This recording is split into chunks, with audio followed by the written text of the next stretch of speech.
Hello and welcome back. Today we are making some sandwich bread using fresh milled flour.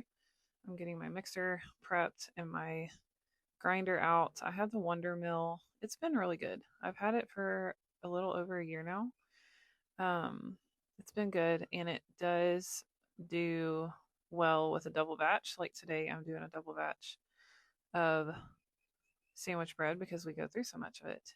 But here I'm mixing my yeast. So I do 2 tablespoons of yeast to 3 cups of water. Uh, that's 1.5 cups. That's why I was pouring it twice. And I'm sitting outside, so if you hear birds, I don't know if it's going to pick them up or not, but that is why it's noisy. So here's my grain.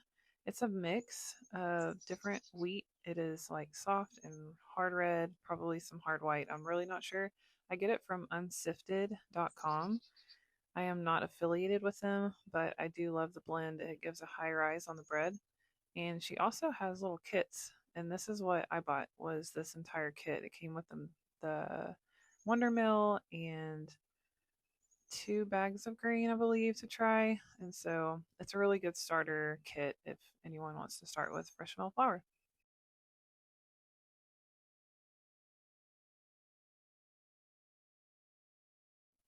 So this is what the flour looks like whenever it's ground up, and I like to tap it because sometimes it gets stuck in the neck of that thing and it'll go everywhere if you don't do that.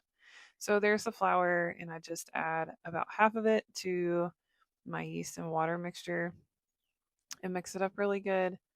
And after that, I let it sit for about 10 minutes before I finish it up.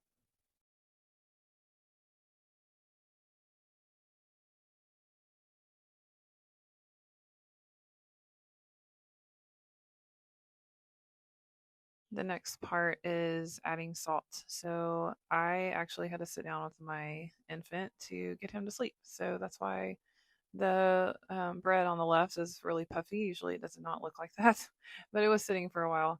I add my salt to my dry. I heard salt kills yeast, so that's why I do that. So I did that, mixed it together, and now I'm adding my olive oil and then my honey and my egg, and then I will get that all mixed up in the mixer. You can use butter in place of olive oil, and you can try different oils if you want, but for this recipe, it is olive oil.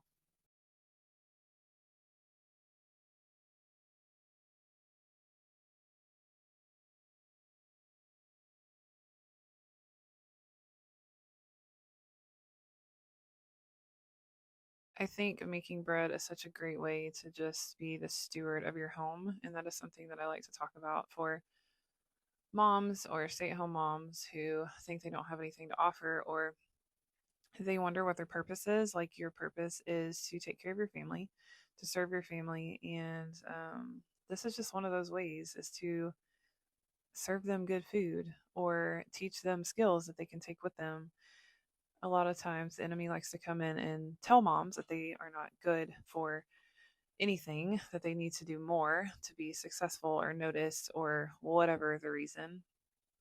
But that is a lie. The enemy tells us. I get the same thing in my head too, the same thoughts.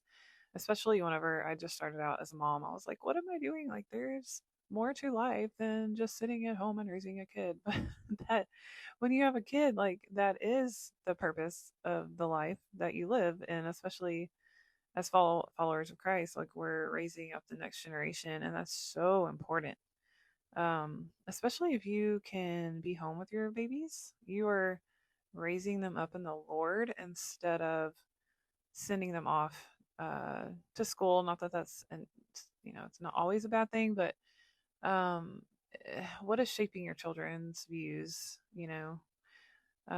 Is it you, or is it the world where they're at most of the time, around the people? Like, who are they around mostly? Just some things to think about. So I just split my dough in two. I do not measure it out unless I'm selling it at our farm stand, but I just kind of gauge it and see. And after you let it mix for about 15, no, not 15 minutes, about 10 minutes, you'll see it. It'll come together. It'll be really smooth and elasticy. And I'm fixing to show you on this next one. You want it to be smooth. If it's still shaggy, keep it going. If it's too wet, add a little bit more flour. I use all purpose to for that part. But see how shiny it is and like smooth when I'm pressing on it. And then the stretch, the window pane test. I'm sure you've heard about it. It's basically where you stretch it right there and see how it's not breaking or I'm touching it with my finger and it just folds over so easily. That is what you want in a bread dough. Not too sticky, not too firm. So my bread will sit for anywhere from an hour to 2 hours, depending on how hot it is in my house. Usually about an hour and a half. It's done. And you can see here I'm dividing it. So each recipe is 2 loaves, and I just kind of eyeball it.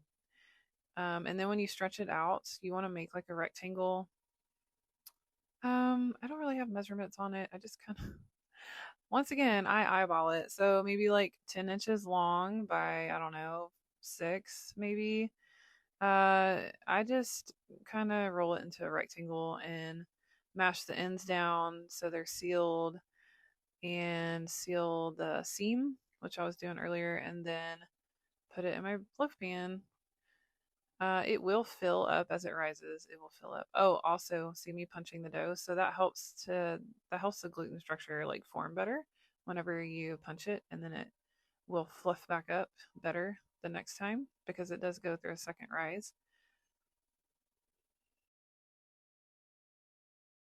And you just want to roll it into a log, just like I did. See how I'm sealing the ends? You don't have to do that. I don't always do that, especially if I'm in a hurry. But you can seal the ends and just use your bench scraper to tighten that layer on top and then put it in your loaf pan. And I use glass. You can use metal. You don't have to use glass.